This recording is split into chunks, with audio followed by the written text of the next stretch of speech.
माझ्या प्रिय भारतवासियांनो, उठा, जागे व्हा.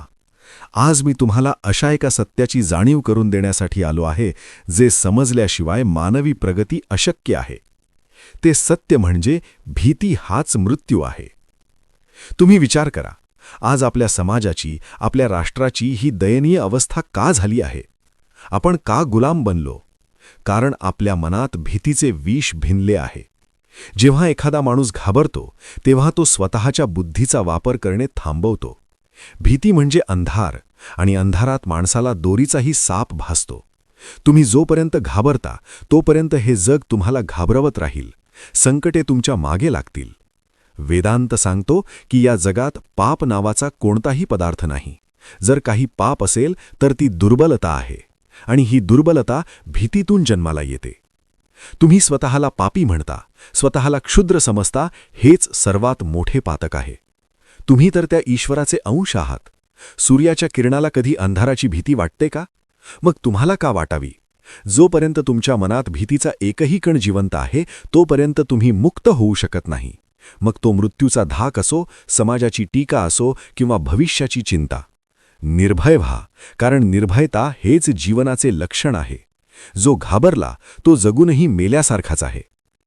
माझ्या तरुणांनो, जर तुम्ही मला विचारले की संपूर्ण वेदांचा, उपनिषदांचा सारांश काय, तर मी एकाच शब्दात उत्तर देईन: अभीही, फिअरलेस. निर्भय व्हा. उपनिषदांमधील ऋषींनी हजारो वर्षापूर्वी हा मंत्र दिला होता. त्यांनी सांगितले की जो स्वतःला आत्मा म्हणून ओळखतो त्याला कशाचीही भीती उरत नाही. आपण कोण आहोत? आपण हे शरीर आहोत का? नाही. शरीर तर आज आहे आणि उद्या मातीत मिसळणार आहे. आपण ते मन आहोत का? नाही. मन तर विचारांच्या लाटांप्रमाणे बदलत असते. आपण तो अविनाशी आत्मा आहोत ज्याला शस्त्र छेदू शकत नाही, अग्नी जाळू शकत नाही आणि पाणी भिजवू शकत नाही. जेव्हा तुम्हाला या सत्याची अनुभूती येईल तेव्हा तुमच्या चेहऱ्यावर एक वेगळेच तेज असेल. ज्या दिवशी तुम्हाला कळेल की तुम्ही अनंत शक्तीचे मालक आहात, त्या दिवशी जगातील सर्व संकटे तुमच्यासमोर गुडघे टेकतील. ही अभीही वृत्तीच माणसाला महामानव बनवते. म्हणून दररोज सकाळी स्वतःला सांगा: मी निर्भय आहे, मी शक्तिशाली आहे, मी मुक्त आहे. हा विचार तुमच्या रक्ताच्या थेंबाथेंबात भिनू द्या. मग बघा तुमच्या आयुष्यात कसा चमत्कार घडतो. मी तुम्हाला एक सत्य सांगतो: संकटे पळणाऱ्याचा पाठलाग करतात. मी एकदा काशीमध्ये गंगेच्या काठाने जात होतो. तिथे मोठ्या माकडांनी मला घेरले. मी घाबरून पळू लागलो तशी ती माकडे अधिकच आक्रमक होऊन माझ्या मागे धावू लागली. मी जेवढ्या वेगाने पळालो तेवढ्या वेगाने ती माझ्या अंगावर येऊ लागली. तेवढ्यात एका वृद्ध संन्यासाने मला हाक मारली आणि सांगितले: थांब, पळू नकोस, सामोरे जा, फेस द ब्रूट्स. मी लगेच थांबलो आणि मागे वळून त्या माकडांच्या डोळ्यात डोळे घालून उभा राहिलो. काय आश्चर्य! ती माकडे क्षणार्धात पांगली आणि पळून गेली. जीवनाचेही हेच गुपित आहे. दुःख, दारिद्र्य, आजारपण किंवा मृत्यू हे सर्व त्या माकडांसारखेच आहेत. तुम्ही जेवढे घाबरून पळाल तेवढे ते तुम्हाला छळतील. पण ज्या क्षणी तुम्ही धैर्याने उभे राहाल आणि त्यांच्याकडे बघाल, त्या क्षणी ही संकटे वाफेसारखी उडून जातील. पळपुटेपणा हा भेकडपणा आहे. संकटांशी झुंजणे हेच वीराचे लक्षण आहे. काही लोक म्हणतात की मेल्यावर नरकात जावे लागते. मी म्हणतो, जो माणूस जिवंतपणी स्वतःला दुर्बल समजतो तो आधीच नरकात आहे. दुर्बलता म्हणजे काय? दुर्बलता म्हणजे स्वतःच्या शक्तीवर संशय घेणे. दुर्बलता म्हणजे सतत दुसऱ्याच्या आधाराची अपेक्षा करणे. माझ्या मित्रांनो, ही दुर्बलता झटकून टाका. जर तुम्हाला कोणी सांगितले की तुम्ही काही करू शकत नाही, तर त्याच्यावर विश्वास ठेवू नका. तुमची खरी शक्ती तुमच्या आत लपलेली आहे. ही शक्ती बाहेर काढण्याचा एकमेव मार्ग म्हणजे आत्मविश्वास. ज्या धर्मात आत्मविश्वास शिकवला जात नाही तो धर्म नसून गुलामगिरी आहे. आपल्याला अशा धर्माची गरज आहे जो आपल्याला बलवान बनवेल, जो आपल्याला आपल्या पायावर उभे राहायला शिकवेल. लक्षात ठेवा, शारीरिक दुर्बलतेपेक्षा मानसिक दुर्बलता अधिक घातक असते. मन खंबीर करा, मग शरीर आपोआप साथ देईल. सामर्थ्य हेच जीवन आहे आणि दुर्बलता हाच मृत्यू आहे. केवळ आध्यात्मिक गप्पा मारून चालणार नाही. निर्भयतेसाठी तुमचे शरीरही सक्षम हवे. मी अनेकदा सांगतो की गीतेचा अभ्यास करण्यापेक्षा फुटबॉल खेळून तुम्ही स्वर्गाच्या अधिक जवळ जाल. हे ऐकायला विचित्र वाटेल, पण हेच सत्य आहे. ज्याचे शरीर अशक्त आहे, ज्याचे मज्जातंतू थरथरतात, त्याला ईश्वराचे विराट दर्शन कसे घडणार? मला असा तरुण हवा आहे ज्याचे स्नायू पोलादासारखे मजबूत आहेत आणि ज्याचे मन वज्रासारखे कडक आहे. शरीरात रक्ताचा संचार वेगवान हवा. जर शरीरात ताकद नसेल तर साधी समस्याही डोंगरा एवढी वाटू लागते. ताकद आली की भीती पळते.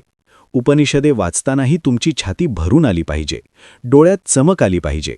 मी सामर्थ्यवान आहे ही भावना रुजवण्यासाठी योगासने करा, व्यायाम करा आणि सात्विक आहार घ्या. सुदृढ शरीरातच निर्भय आत्म्याचा वास असतो. भारताच्या अधोगतीचे एक प्रमुख कारण म्हणजे आपल्या मनात बसलेली विविध प्रकारची भीती. कुणीतरी शाप देईल ही भीती, ग्रहांची पीडा होईल ही भीती, समाजातून वाळीत टाकले जाईल ही भीती. या सर्व भीतीपोटी आपण हजारो निरर्थक अंधश्रद्धा पाळत आलो आहोत. माझ्या बांधवांनो, तुम्ही ईश्वराचे अंश आहात. मग हे छोटे छोटे ग्रह तुमची प्रगती कशी रोखू शकतात? तुमची शक्ती या ग्रहांपेक्षा, या ताऱ्यांपेक्षा कितीतरी मोठी आहे. तुम्ही स्वतःच्या नशिबाचे शिल्पकार आहात. या जगातील कोणतीही बाह्य शक्ती तुम्हाला तेव्हाच हानी पोहोचवू शकते जेव्हा तुम्ही मनातून दुबळे होता. अंधश्रद्धा म्हणजे बुद्धीची हत्या आहे. विज्ञानाची आणि विवेकाची कास धरा. जो विचार तुम्हाला गुलाम बनवतो, जो तुम्हाला घाबरवतो, तो फेकून द्या, मग तो कितीही जुना का असेना. निर्भयता हीच खरी पूजा आहे.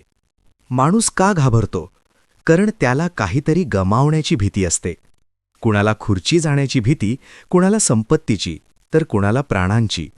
पण ज्याच्याकडे गमावण्यासारखे काहीच नाही तो जगातील सर्वात निर्भय माणूस असतो. येथे गमावण्यासारखे काही नाही याचा अर्थ निस्वार्थीपणा असा आहे. ज्याला स्वतःसाठी काहीच नको आहे, जो केवळ इतरांच्या कल्याणासाठी जगतो, त्याला मृत्यूची भीती कशी वाटेल? निस्वार्थी माणूस हा सिंहासारखा असतो. बुद्ध जेव्हा जंगलात ध्यान करत होते तेव्हा त्यांच्यासमोर वाघ आला तरी ते डगमगले नाहीत. का? कारण त्यांच्यात मी उरला नव्हता. जेवढा तुमचा स्वार्थ मोठा तेवढी तुमची भीती मोठी. जेवढा तुमचा त्याग मोठा तेवढी तुमची निर्भयता मोठी. दुसऱ्यासाठी जगा तरच तुम्ही खऱ्या अर्थाने जगाल. हा निस्वार्थीपणाच तुम्हाला मृत्यूच्या पलीकडे घेऊन जाईल. माणसाला सर्वात जास्त भीती मृत्यूची वाटते. पण खरं सांगू, मृत्यू अस्तित्वातच नाही. मृत्यू म्हणजे केवळ जुने कपडे बदलून नवीन कपडे परिधान करण्यासारखे आहे. आत्मा कधीच मरत नाही. न जायते म्रियते वा कदाचिन. याचा अर्थ हा आत्मा कधी जन्मत नाही आणि कधी मरत नाही. जेव्हा तुम्हाला हे कळते की तुम्ही हे मर्त्य शरीर नसून अविनाशी चैतन्य आहात, तेव्हा मृत्यूचे भय संपते. मृत्यू म्हणजे केवळ एका अवस्थेतून दुसऱ्या अवस्थेत जाणे आहे. मग कशाला घाबरायचे? जर तुम्हाला उद्या मृत्यू येणार असेल तर त्याला हसतमुखाने सामोरे जा. म्हणा की, ये मृत्यू, मी तयार आहे. ज्याने मृत्यूवर विजय मिळवला त्याने जगावर विजय मिळवला. मृत्यूची भीती हा केवळ एक भ्रम आहे जो अज्ञानामुळे निर्माण झाला आहे. ज्ञानाचा प्रकाश टाका आणि बघा, मृत्यू ही किती क्षुल्लक गोष्ट आहे. निर्भयता ही केवळ शब्दांत नसते, ती तुमच्या चारित्र्यातून प्रकट झाली पाहिजे. ज्याचे चारित्र्य शुद्ध आहे, ज्याच्या मनात पाप नाही, तो माणूस जगातील कोणत्याही संकटाला न डगमगता सामोरे जाऊ शकतो. सत्याचा मार्ग हा वीरांचा मार्ग आहे. लबाडी, चोरी, कपट हे भेकड लोकांचे मार्ग आहेत. तुमचे चारित्र्य असे बनवा की प्रत्यक्ष काळाने समोर उभे राहून विचारले तरी तुमचे डोळे झुकणार नाहीत.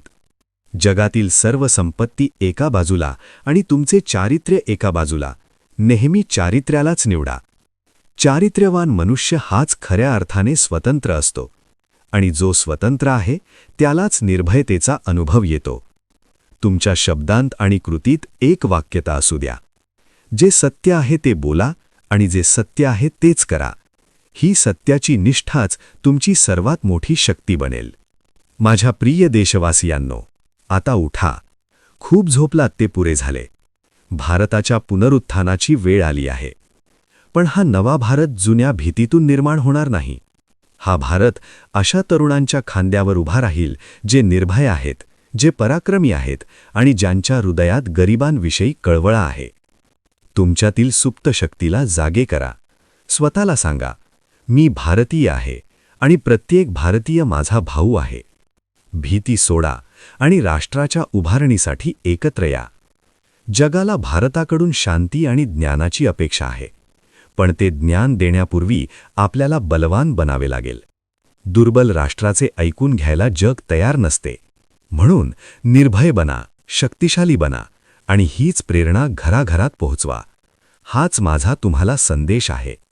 अभीही निर्भय व्हा.